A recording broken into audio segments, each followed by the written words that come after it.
Shalom sahabat Bapak Ibu yang terkasih dalam Tuhan kita Yesus Kristus.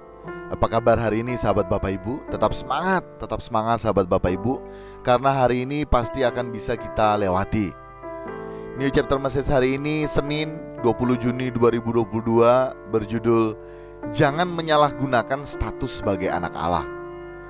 Mari yuk kita baca ayat Alkitab atau kita dengar bersama ayat Alkitab yang menjadi perenungan kita sepanjang hari ini dalam 1 Petrus 2 ayat yang ke-16. Demikian firman Tuhan. Hiduplah sebagai orang merdeka, dan bukan seperti mereka yang menyalahgunakan kemerdekaan itu untuk menyelubungi kejahatan-kejahatan mereka, tetapi hiduplah sebagai hamba-hamba Allah. Sebagai hamba Allah. Sahabat Bapak Ibu, kita manusia masih memiliki nature dosa atau kodrat dosa, sehingga tanpa harus diajari berbuat dosa, maka dengan sendirinya kita akan melakukan dosa.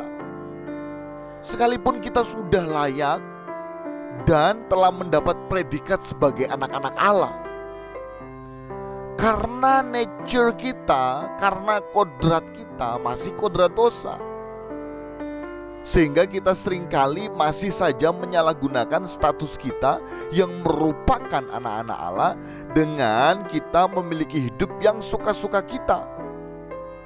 Kita lebih sering berurusan dengan Allah Bapa karena semua hal yang mengikatkan diri kita dengan dunia ini, sehingga kita terus tenggelam dalam percintaan dengan dunia. Jadi kita sering memanfaatkan Bapa bukan untuk kepentingan Bapa, tapi untuk kepentingan kita sendiri. Sehingga status boleh-boleh saja sebagai anak-anak Allah, tetapi keadaan kita justru sebaliknya, sebagai anak-anak kegelapan, anak-anak dunia, anak setan, anak iblis.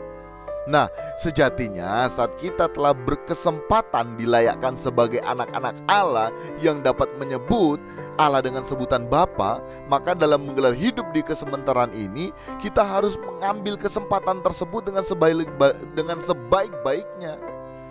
Tentunya kita harus dapat hidup sebagai orang yang benar-benar merdeka. Kita harus dapat hidup sebagai anak-anak Allah yang berkeadaan sebagai anak-anak Allah, bukan seperti orang-orang yang justru menyalahgunakan status sebagai anak-anak Allah yang ternyata untuk menyelubungi kejahatan-kejahatan yang telah dan sementara dilakukan. Dan mari kita pertanyakan diri kita. Contoh simpelnya seperti ini sahabat Bapak Ibu. Kita banyak seringkali melayani di atas mimbar, tapi untuk menutupi kejahatan kita sebagai pemuda remaja, kita jatuh dalam seks bebas, tapi kita menutupinya dengan kita melayani di atas mimbar. Wah, bahaya sahabat Bapak Ibu.